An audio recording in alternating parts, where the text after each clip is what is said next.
आपने देखा होगा कि भारतीय जनता पार्टी के बड़े बड़े नेता झाड़ू पकड़ करके झाड़ू लगा रहे हैं। केवल एक जगह झाड़ू लगने से सफाई हो जाएगी?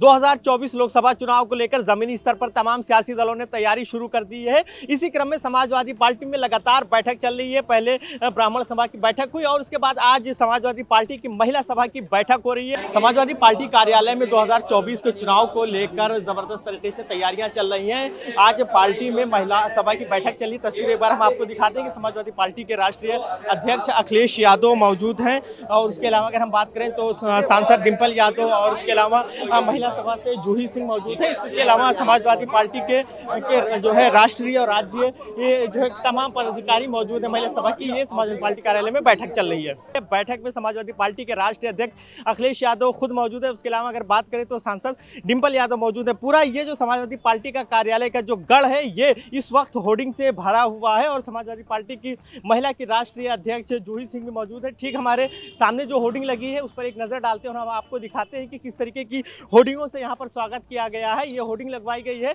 जूही सिंह के द्वारा। इसमें साफ लिखा हुआ है कि महिलाओं ने ठाना है 2024 में महिला विरोधी सरकार हटाना है। ये संदेश दे रही है जूही सिंह जो कि राष्ट्रीय अध्यक्ष है समाजवादी पार्टी की महिला सभा की। ठीक उसके नीचे आइए तो एक और होर्डिंग आपको नजर आएगी कि आधी आबादी का है संदेश, देश संभालो अब अखिलेश। उसके अलावा अगर उसके बराबर में जाएंगे तो एक और होर्डिंग नजर आती है जिसमें साफ तौर पर लिखा हुआ है कि महिलाओं का संकल्प समाजवादी ही विकल्प। इन तमाम नारों और संदेशों के साथ समाजवादी पार्टी का कार्यालय पूरा भरा हुआ है और दूसरी ओर समाजवादी पार्टी कार्यालय के अंदर वो तमाम महिलाएं जो पदाधिकारी हैं राष्ट्रीय जो है कार्यकारिणी की और राज्य कार्यकारिणी की वो सभी लोग मौजूद हैं। इस महिला सभा में समाजवादी पार्टी के राष्ट्रीय अध्यक्ष अखिलेश यादव खुद मौजूद है।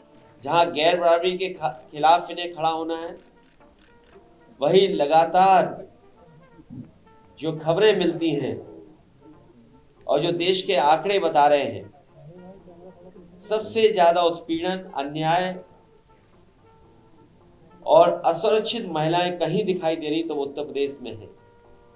और जहां जहां बीजेपी की सरकारें हैं वहां सबसे ज्यादा माताएं बहनें असुरक्षित हैं। ये हमारी माताएं बहनें और संगठन के लोग, इन्हें मणिपुर याद है कि किस तरीके से वहां पर महिलाओं के साथ, बेटियों के साथ, बहनों के साथ व्यवहार हुआ है। दुनिया में कहीं भी इस तरह की घटना हुई होगी, वहां की सरकारों ने कड़ी से कड़ी निंदा की, लेकिन भारतीय जनता पार्टी की सरकारें होने के बावजूद भी उन माताओं बहनों को जो न्याय मिल जाना चाहिए था, न्याय में नहीं मिला।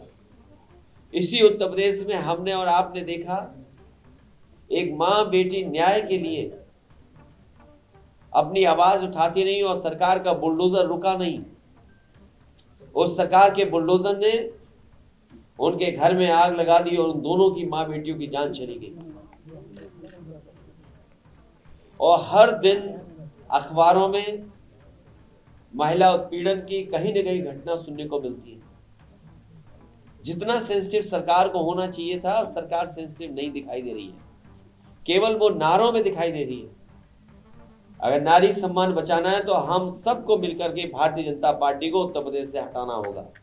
कहने को तो ये सरकार दावा करती है कि मध्य प्रदेश में और कई प्रदेशों में इन्होंने सरकारें इसलिए बनाई कि महिलाओं के लिए विशेष पेंशन योजनाएं चला रहे थे। वो समाजवादियों की मांग रहेगी और इस महिला सम्मेलन में हम लोग प्रस्ताव करेंगे कि जिस तरीके से समाजवादी पार्टी ने अपने घोषणा पत्र में कहा था और लिखा था कि 3,000 रुपए महिलाओं को पेंशन मिलनी चाहिए, आने वाले समय में जब भी समाजवादियों को मौका मिलेगा हम लोग 3,000 रुपए महीना पेंशन देने का काम, समाजवादी पेंशन महिलाओं को देने का काम होगा। मैं जानता हूं, आपको पता है कि समाजवादी पार्टी पिछले कई दिनों से और यूं कहूं कई महीनों से, जिस समय सम्मेलन चल रहे थे, शिविर के आयोजन हो रहे थे, समाजवादी पार्टी लगातार तैयारी कर रही है लोकसभा के चुनाव के लिए। और गठबंधन जब बन जाएगा, 80 सीटें हराने का काम यही गठबंधन भारतीय जनता पार्टी को करेगा।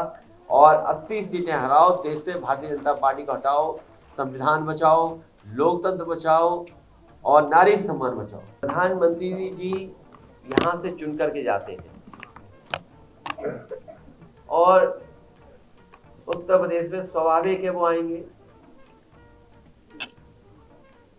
और इस तरह के कार्यक्रम कोई पहले नहीं हो रहे हैं। सरकार उनकी है, वो तो कार्यक्रम होंगे ही। और केवल वही नहीं, आपने देखा होगा कि भारतीय जनता पार्टी के बड़े बड़े नेता झाड़ू पकड़ करके झाड़ू लगा रहे हैं। केवल एक जगह झाड़ू लगने से सफाई हो जाएगी? पूरा उत्तर प्रदेश और पूरे उत्तर प्रदेश में जहां जहां स्मार्ट सिटी से लेकर के तमाम वादे किए गए थे वो अभी पूरे नहीं हुए हैं। हमें उम्मीद है कि भारतीय जनता पार्टी उन बातों पर भी विचार करेगी जो घोषणा पत्र में उन्होंने लिखा था। अखिलेश यादव ने मीडिया से बातचीत करते हुए भारतीय जनता पार्टी पर जमकर हमला बोला। उनका साफ तौर पे कहना है कि मणिपुर जैसी घटनाएं जो हो रही हैं ये साफ बताती हैं कि जिस तरीके से भारतीय जनता पार्टी का जिन क्षेत्रों में, जिन राज्यों में हुकूमत है वो कैसे महिलाओं के साथ व्यवहार कर रही। उत्तर प्रदेश की कई घटनाओं का उन्होंने जिक्र किया। हाल ही में जो बुलडोजर की कार्रवाई हुई थी एक महिला के घर पर, उसका जिक्र किया। उसके अलावा 112 की जो लड़कियां धरना प्रदर्शन पर बैठी हुई थी, अखिलेश यादव ने उसका जिक्र किया।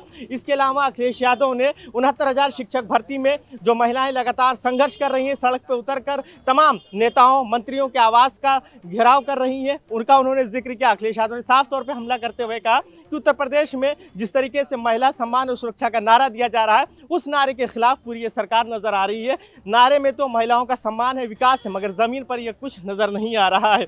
निश्चित रूप से ये बैठक काफी अहम बैठक मानी जा रही है क्योंकि 2024 को लेकर जिस तरीके से समाजवादी पार्टी का पीडीए नारा है उससे भी इसको जोड़ा है अखिलेश यादव ने। उन्होंने कहा है कि आधी आबादी ही उत्तर प्रदेश की और देश की सत्ता को बदलेगी। अब देखने वाली बात ये काफ़ी अहम है कि इस बैठक के बाद क्या कुछ सामने निकल कर आता है और ये किस जोश के साथ समाजवादी पार्टी की महिला सभा की तमाम जो महिलाएं हैं वो ज़मीन पर उतरकर 2024 के लिए लड़ाई लड़ती हैं। वीडियो जर्नलिस्ट मेराज खान के साथ फरीदुल हसन, #भारत न्यूज़, लखनऊ।